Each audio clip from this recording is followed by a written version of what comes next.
Good afternoon, everyone present here. I'm Sangeeta from India. Presently, I'm a research scholar doing my PhD on research and publication ethics, mainly on predatory publishing. Along with that, I am working as a library professional also in one of the DRDO labs the Defense Lab of India. So today I feel very happy and privileged enough to present a section of my work in front of all of you. So here goes the title. The Guardians of Trust, How Libraries Can Lead Global Defenses Against Predatory Publishing. So this alignment is little disturbed. So before we start with the topic, let's have a look what are the topics we are going to discuss today. First, the real-world impact of predatory publishing all over the world. Then we are going to discuss how this publishing world works. Then what are the key red flags every academicians as well as the researchers should take care of? Then why we choose library as the central hub to, as the central hub to fight against this problem. Then last is that I have come up with 5 main strategies that we can implement in our libraries and institutions to fight against it. And last, how global collaboration can help. So before starting with the topic, I would like to share one of the incident that I got, I encountered few days back. It's a snap of a mail from my inbox, which I have received from one of the journal publishing house from the editor, who says that please submit to our journal and we'll get your work published. And to be honest, this publishing house is from a discipline which I am nowhere related. Here I have marked, you can see, in the light of your expertise and contribution in this field, but nowhere I am related to the field of economics, but still they have approached me. So they are claiming their journals are getting indexed in Google Scholar, ResearchBabe, JGet, Crossref, and other abstracting sites. So this is just an incident. Being a researcher, like I've been working on this field for last 2 years, but for early career researchers and a young researcher, like who is ready to publish, and maybe he or she has drafted the paper and ready to submit the paper and getting this kind of mail. So it's kind of lucrative offer for them. They will be submitting to the journal. Then if they submit, then what happens next? So this is how it works. First, the journal approaches the researcher. The researcher, if the article is ready, they submit in the journal. Then the scam happens. Then within a very short period of time, maybe around 24 hours, they get the acceptance letter along with some charges, like if you want to publish in the open access, just pay us some minimum amount and your article will get published. Then after a few days, when everything is done, the transaction has been done, the researcher finds the article link, the journal link disappears. So here, who is getting tarnished? Who is getting destroyed? The researcher, of course, and the work he has done since last few months. So it is like the negative impacts, it's like the work is lost, then the data, what he has collected, that is at risk. Then the copyright issues are coming up. Then it's a career damage. And at last, he is losing the trust to the academic integrity. So now I'd like to say why we are here today. So according to the statistics, we can see 1.4 to 2 million journal articles are getting published in weighted journals annually. Whereas this kind of publishers are also on a high spike. These articles are getting published, you can see, from 53,000 in 2010 to 420,000 in 2014. Just in 4 years, 8 times it has increased, and it's still increasing exponentially. So according to some studies, it has been found they are targeting mainly the early career researchers, and from researchers from the country of underdeveloped and developing nations. So I would say this is just not an ethics problem. It's an academic glitch. It's a glitch to the academic system where these kind of publishers are targeting the open access models and the individuals who are having this peer pressure, and we all know the term publish or perish. So this is the culture they are aligning to. So this systematic issue, it's going far beyond our reach. So as a librarian or a library professional, it's our duty to come forward in the crossroad to integrate the researchers, the guidance, and the information together and lead to a better world so that this kind of incidents we can stop in near future. Okay, so I belong to a country, India, where this kind of topic, it's very controversial still now. And I believe in the developing nations, still this kind of journals are on high spike. So here I have attached a snap of, again, my mailbox. But it's like 4 years back, which I have received in 2022, because I was a victim of this incident. So that time, I just started my career as research, but I was working in some different field. So that was my first paper, I remember. I worked very hard on that paper. It was on research data management. And it was on the final stage of drafting. And suddenly, I got a mail from this particular journal house. They said, please submit your article to our journal and we'll get your work published. So 4 years back, this concept was not on high topic of discussion. So without consulting my guide, I did a mistake. I submitted the paper and got trapped. Within 24 hours, I got the acceptance mail saying, please transfer this some certain amount of money, 3,000 INR, and they sent me this acceptance letter along with the copyright form. So after that, I called my guide, and he told, still I remember the statement, he told, being a researcher, how can you be so, how can you be not checking the background and just submitting a paper like that? But he never mentioned to me. I didn't get any guidance before, like this kind of publishers exist and what's the game behind. I didn't know that. Then he told me immediately you ask the publishing house to withdraw the paper. Then I sent them a mail, but unfortunately neither they replied or I didn't get my paper back. My 6 months of work got vanished. So this is the screenshot of that same journal, you can see. Before this, here in the audience maybe, you might be knowing that Bell's list. Jeffrey Bell is one of the leading personalities who has been working on that, then Cabell's list. So in that list, if we see that list, from that list of journals, so in that list, those journals, whatever listed, they are very easy to predict. Like after seeing the homepage, we can see that something is doubtful. So we don't approach the journal.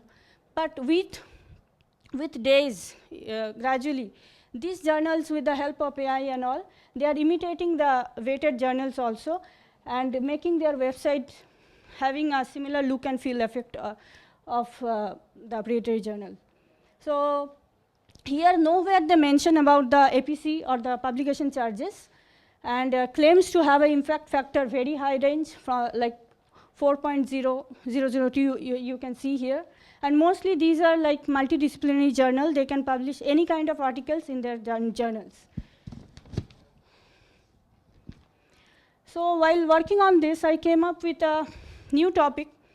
It's like an updated version of predatory publishing, that's paper mills. So these are basically few companies who are working like these predatory houses, but on a greater note. Like to be very simple and specific, they will get your all the research work done from scratch to the end in exchange of a huge amount of money. Even some of my fellow researchers has encountered, and they have done finished their research also. They have got the PhD degree also through these paper mills. They asked, you, like in our UGC criteria, you have to publish one paper, journal article, and one conference article. So they will take care of everything. What they will say, you want to be the first author, you send me this much amount of money, or for the second author, little less, or third author, little lesser than that. So he agreed to that, and he paid something around, I would say 1 lakh, and got his PhD degree for that. He got his article published, and he is least aware that what is there in the article, okay? And and they got the thesis written also. Actually, in the company, some workers, the employees are there who will be writing your research article, your thesis, everything for you in exchange of the money. So these are the red flags that it's some alignment issue is there. It's not showing. These are the red flags through which we can easily identify this kind of software companies. So moving next. Why it matters? People here might think this is something related to ethics and research publishing house. Why, as a librarian or information professional, we are bothered? So it's not about only the ethics, as I mentioned before. It's about the research what is getting published. I would definitely say whatever articles are getting published in this kind of journals, all are bogus. Nothing like that. Many articles are also getting tarnished and getting a bad name for getting published in this kind of journals. Recently, I have done a study on this impact of misinformation by these predatory journals, where I found these are the disciplines they are working on. 48% is the multidisciplinary. As I said, they are mostly multidisciplinary journals, which has all kinds of journals like science, humanities, arts. Then next is pure science, which comprises mainly the medicine and the agriculture, and 9% is humanities and miscellaneous. So here the 4 areas what I have marked is how it is impacting the researcher first. For a researcher, it's a damage to the career. So if a researcher, he or she is padding their CV with this kind of journals, and after getting caught, their funding is getting stopped from the institute, which is like a damage to it. It's like to the definitely a damage to their career.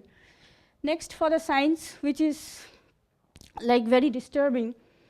Like recently, not recently, like 5-6 years back, the best example is the COVID-19. During that time, there was a upscale publication of this kind of research articles, where end users are believing like this certain remedy can help to fight against the COVID-19. So in case of medicine and agriculture, it is like very unfortunate to find this kind of articles. Next, coming to the institution, it is like a kind of negative reputation to the institution, where the ranking of the institution is getting degraded. And lastly, who is getting negatively affected is the end users, the public. Like they are seeing an article in a journal, believing it, taking the remedies from there, and at last the results are getting fatal. So here's an example. Like recently, there's a Hyderabad-based, Indian-based company, Omics, who has been fined $50 million for this kind of practices by the FTC US. So here we can see why libraries that I mentioned before, why libraries we can choose as a central hub, because libraries are the one who deals with the information literacy. We can train our researchers, we can train our professors how to evaluate the journals and how this indexing system works, and how to avoid this kind of predatory conferences. Next, library seat at the submission and deposit checkpoints. Here I wanted to say, like, we have numerous access to this repository. So there, that I'll discuss in the next slides. Like, if we can bring up with some kinds of notes or precautionary message, then it will be helping for the researchers before submission, like it's a kind of alert for them. Like, and last is, library should not be rigid. We should be flexible enough to answer any kind of questions, whenever the researcher is coming with any kind of doubt to getting their research published in the journal. So libraries can be considered as neutral, who can identify that peer pressure and that perish or publish culture. And lastly, it can bridge between the global research and local support.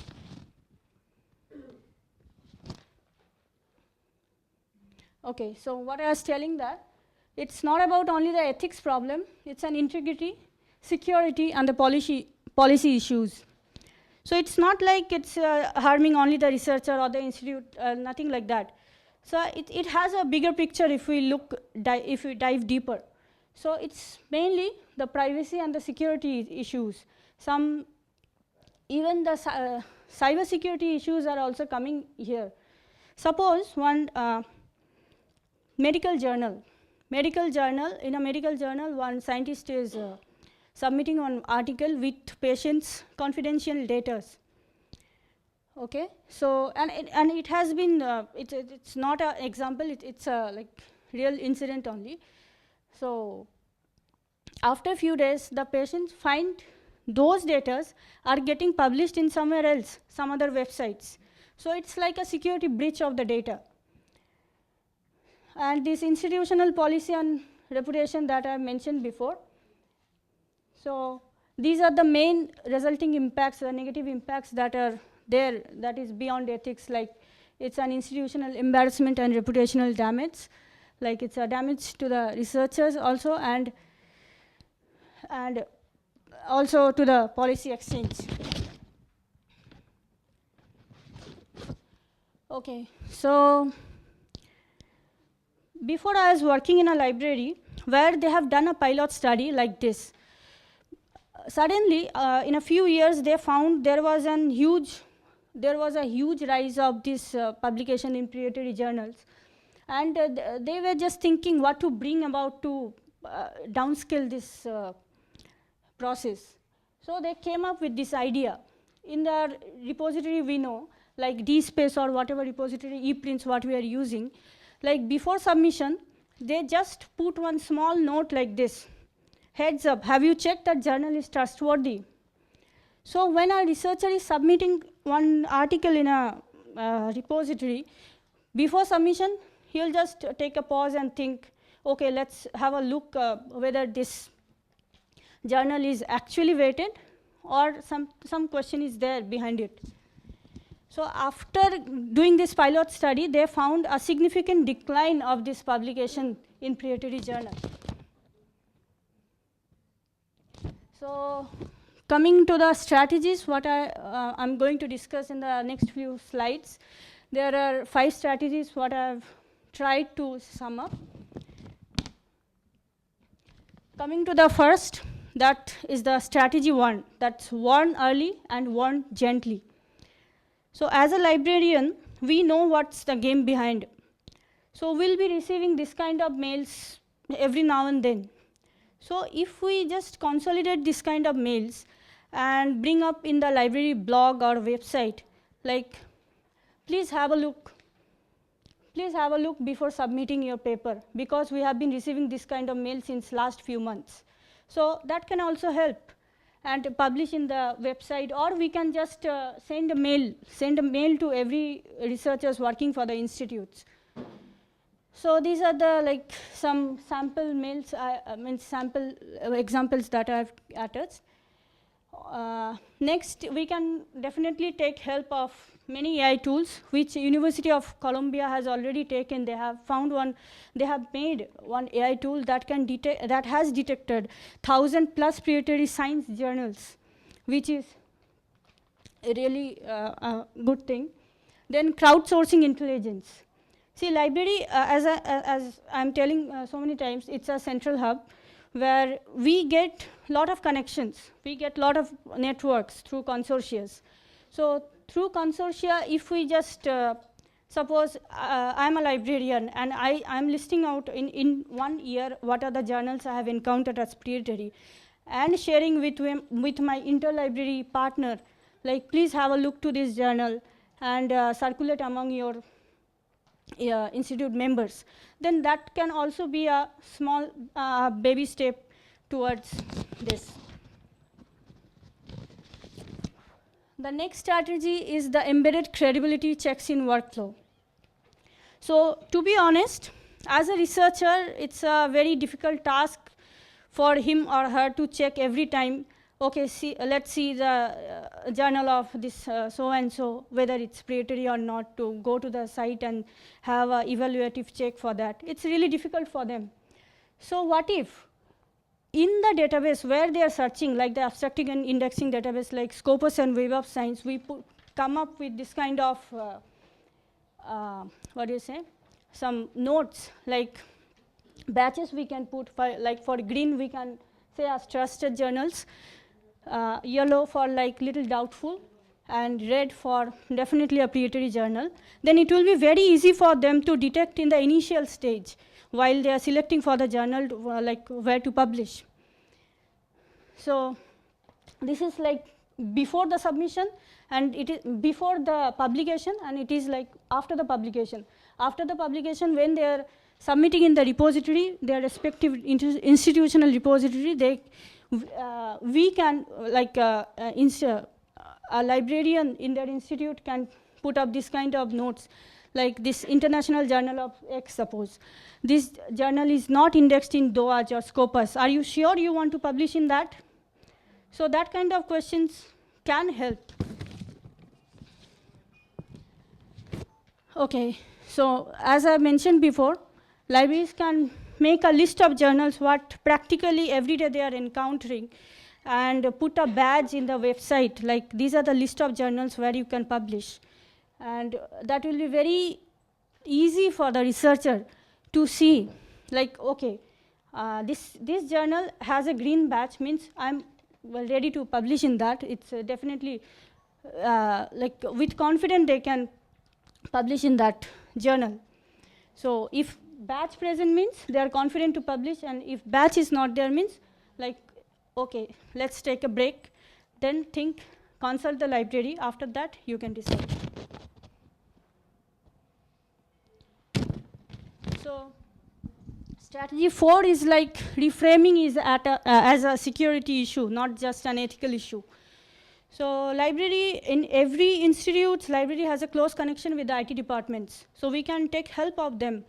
Like we can bring out the campaigns, like the month of October has been celebrated all over the world as a month of cybersecurity. So we can bring out the campaign like securing our research outputs under predatory publishing. So if in the campaign they are they are broadcasting for few days or 1 week or 1 month, then the researcher will somehow, it will be working in their subconscious mind, okay, so we can just not think is an ethical issue, and it can be a problem to our data also that we have been collecting for last few months to complete our research. Next, we can develop the policy. Like we cannot develop the institute, we can take help of the institute policy developers and make them aware that this is a major problem, and we can modify the policy and bring this predatory publishing in the policies also. And we can in every day in our library website we can bring out some announcements, like whatever these incidents are happening for predatory publishing all over the world, like the example what I mentioned before as omics, Like it's just not something like of the just related to the company. It's like it's a problem for the researchers also who are publishing in this kind of journals. So that will be like a cautionary announcement that we can do every in every month, kind of in month basis. So next is like building transparency and trust. It's kind of a bigger image what we can see.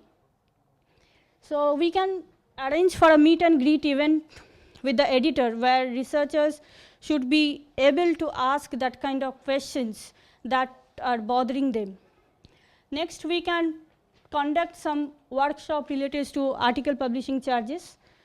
Like many researchers are not aware that how these article publishing charges are actually working. They just know that if I want to get my article published in open access journals, I need to pay some amount. So it doesn't work like that.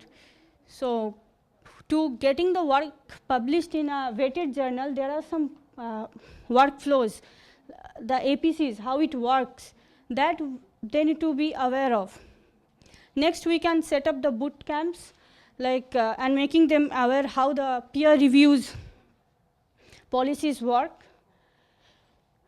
And next, what I told, library should be open to everyone, to any kind of questions.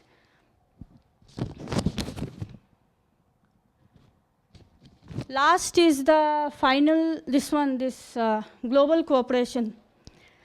Without the help, I believe, and I believe everyone present here should second with my thought, like without global help, without one nation helping other, we can't take a new step forward. So already we have seen these cross-border initiatives, like Think, Check, Submit. This is the one website that is very, very good to decide whether this journal is good or bad. So and Think, Check, Attend, that is for attending a conference, like some predatory conferences are also happening. So if this kind of initiative should be circulated all over the world to all over the institutes, then library consortia, which can be a big game, like IFLA network, and in India we have several consortia, and we are very happy that we have got access to that ONOS recently, One Nation, One Subscription in India. So like through that kind of initiative, if we create a plugin activity, like through ONOS, like a small plugin note we can keep that this is the list of predatory publishing, predatory journals, which are getting upsurge, then and through that same consortia, whatever institutes are a member of that consortia can get access to all the list. Next, with alliances with stakeholders. This is a very innovative kind of thing, like it's not about only the librarians and the institutes, it's with the different kind of stakeholders. Like morning I met with consortia manager. There I saw his website that was really impressive, where they are having some 70,000 journals, right sir? 70,000 journals which are weighted journals, and they have recently discarded few journals which were predatory. So this I know, that company knows, but researcher doesn't know. So in the same website, with the help of those kind of companies, if we can just put up a note like this is predatory, so you should avoid that, then that might also help. And sharing the success stories, like small initiatives, what my previous library where I was working, they have done a pilot study. Like this kind of story, if we just share with the other institutes also, that can be an encouragement for the other institute to implement the same in their institutes. So the key takeaways are here from this topic today. First is integrating trust check into everyday research workflow, like the small steps we can take to a better understanding. Next, reframing this issue as a research integrity and security, not just ethical. And last is start small but work together, what I was discussing as the global cooperation. So this is what together we safeguard the scholarship. Again, the alignment issue is there here. I'm sorry for that. So we have to trust whatever infrastructure that we are having. It can be a small library also, but we should think of the initiatives and the innovations that we can implement. Like, for example, after implementing these small steps, after a few years, if a researcher from Bangladesh gets an email saying, like that kind of mail from our publishers, and after seeing the mail, he confidently deletes the mail,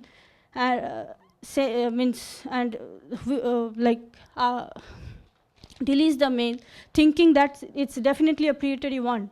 So it's a win for the library team that they were able to make the researcher aware that, okay, now the researchers is able enough to detect what is a predatory journal and what is not. So this is how, that is what I had for my topic today, and I welcome all kind of questions. Thank you.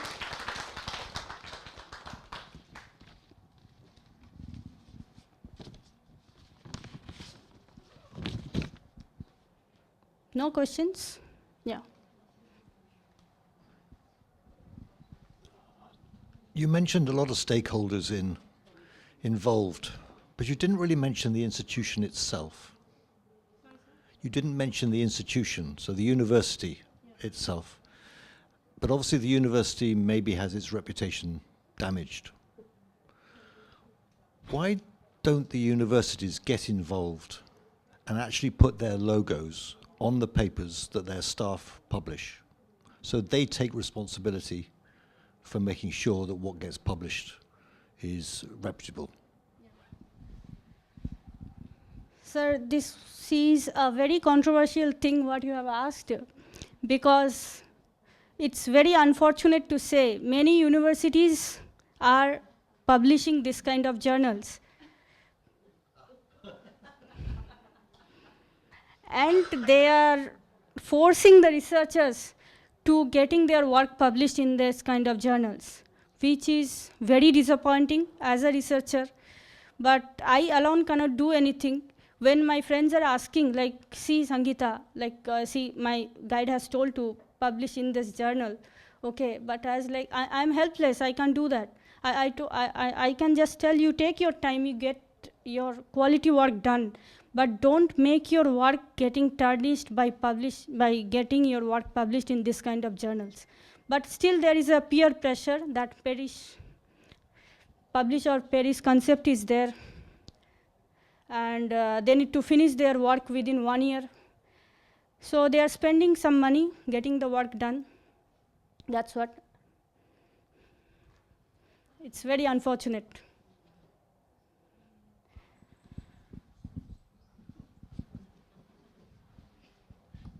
Thank you for your talk. I really enjoyed it.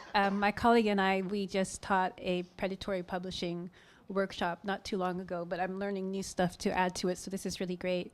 But I just wanted to ask you, because you were a victim of the predatory publishing, what is the one, like, I know you've gotten, given us some really good examples of things to implement. What do you think is like the one thing, like, for example, for my library, we have over 10,000 journals. So I think for us, it would be too difficult to ask the e-resources team to go through and label it. I know they'll tell me no, but they'll probably laugh in my face actually. But like, from your experience, what do you think is most important for academic librarians to do? Like, do you recommend more workshops and just more awareness? Workshops, definitely workshops, and that might help. But I believe that's a temporary thing. People will have that effect in their mind for this workshop for next few days only. But for a permanent solution, I would say better to have a consortia kind of thing. It might take some time, but slowly we can do that. We can take little steps. We can make the list and circulate among our partner libraries and get it done. So that that list will be definitely there in the website or our repository. And the researchers, whenever they want to see whether this journal is weighted or predatory, they can just have a look and go further.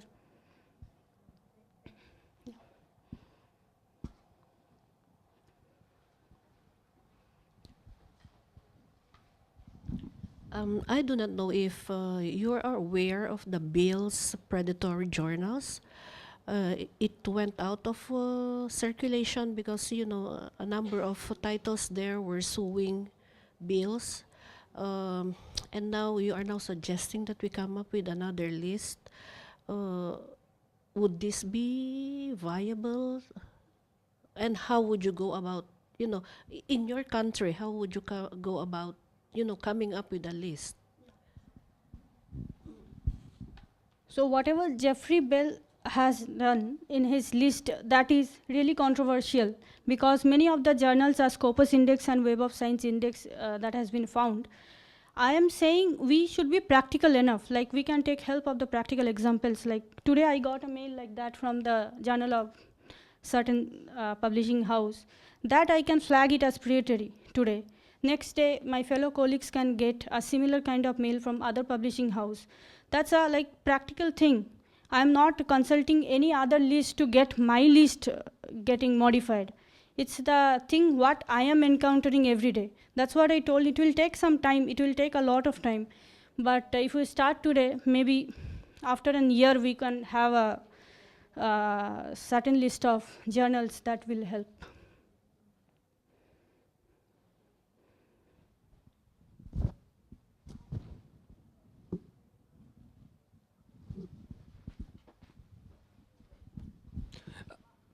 Are there any agencies who certifies journals, like whether it is a predatory journal or it is a peer-reviewed journals? Are there any agency who can give badges or the journals which are certified? So that way I think it will be a good idea. So is there anything in your research? It's not in the research. Actually, it's not there. There are no agencies, nothing like that, who are doing it right now to detect what is predatory and what is not. That's what I told. We can take help of the stakeholders to implement these things. Like in their software, they can integrate one plugin along with that. Like they already have the list, and it will be very easy for them. That 70,000, in that 70,000, they can say these are all weighted journals that you can totally trust, and these are not. It's not like we'll only focus on what is weighted, and we should also focus on what is not. So what is not also, the researchers will be aware enough to find what they shouldn't do in the near future.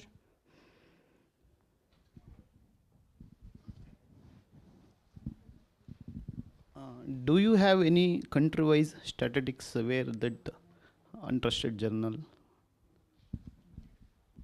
Trusted journals I don't have, as I mentioned before. Whatever the article that I published recently, that was discipline-based, but there I made a small study on country-wise also, like Tier 1, Tier 2, and Tier 3, where I found definitely the Tier 3 countries are getting affected by this. Then comes Tier 2, and also some Tier 1 countries are also a part of it.